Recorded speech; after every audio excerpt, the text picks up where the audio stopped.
Bugun yurtimizda kambag'allikni qisqartirish masalalariga alohida e'tibor qaratilib, mehnat bozorini isloh qilish va tadbirkorlikni rivojlantirish orqali aholi bandligini ta'minlashga erishilmoqda. O'zbekiston Respublikasi Prezidentining kambag'allikdan farovonlik sari davlat dasturi ijrosini ta'minlash maqsadida mahalla yettiligi tomonidan ijtimoiy himoyaga muhtoj oilalarning ahvolidan xabar olinib, ishtiyoqi bor shaxslarning o'zini o'zi band qilishi va tadbirkorlikni yo'lga qo'yishiga ko'maklashilyapti. Navbatdagi lavhamizda Ohangaron tumanida mahalladoshlariga o'rnak bo'lib kelayotgan bir nechta oilalar faoliyati bilan yaqindan tanishamiz. Dastlabki xonadon Yalpoqtepa mahalla fuqarolar yig'inida istiqomat qiluvchi Parpiyevlar xonadoni bo'ldi. Oila boshi To'lqin aka bugungi kunda pensioner bo'lishiga qaramasdan, o'z xonadonida chorva mollari boqish, parrandachilik va quyonchilik bilan doimiy shug'ullanib keladi. Bu oilaning asosiy mashg'uloti esa asalarichilik bo'lib, hozirgi kunda 70 dona asalari inida Germaniya, Italiya asalari zotlari parvarishlanadi. Buning natijasida yiliga O'zbekistonda eng yuqori sifatli diftozasi 38 bo'lgan 1 tonna 800 kilogramm toza asal yetishtirilib, yurtdoshlarimiz dasturxoniga yetkazib bermoqda.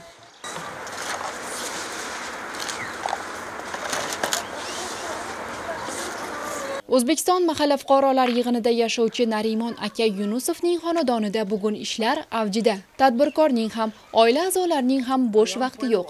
Erta tongdan mo'jazgina 2,5 sotixli issiqxonasida ish boshlashadi. Narimon aka dastlab limon daraxtlari bilan dildan suhbatlashadi. 300 dan ortiq geran gullarni sotuv uchun tayyorlash jarayoniga nazar tashlaydi. Hayratlanarlisi, bu yerda mandarin daraxtidagi mevalar hali ham g'arq pishib yotibdi. Xonadonga kelgan har bir mehmon ushbu mevalarni yemasdan ketmaydi. Qolaversa, bu uddaburon ishbilarmon tadbirkorlik faoliyati doirasida 120 quti asalari parvarishlash bilan ham shug'ullanib kelmoqda. Tomorqadan samarali foydalanishni joyiga qo'yadigan Narimon akaning hovlisi chekkasida 70 ta parrandasi borligi, ularning tuxumlari oilalarning daromadiga sezilarli hissa qo'shayotgani ham alohida e'tiborga loyiq. Mana shu xonadonda tashkil qilingan sayxunobod tajribasini ham ko'rdik bu joyda, chunki qarang, xonadonda ham tovuqchilik, ham asalarichilik, ham issiqxonachilikni birgalikda uyg'unlashgan holda xonadon egalari shu bilan shug'ullanishyapti, o'zlarining daromadlarini oshiryapti.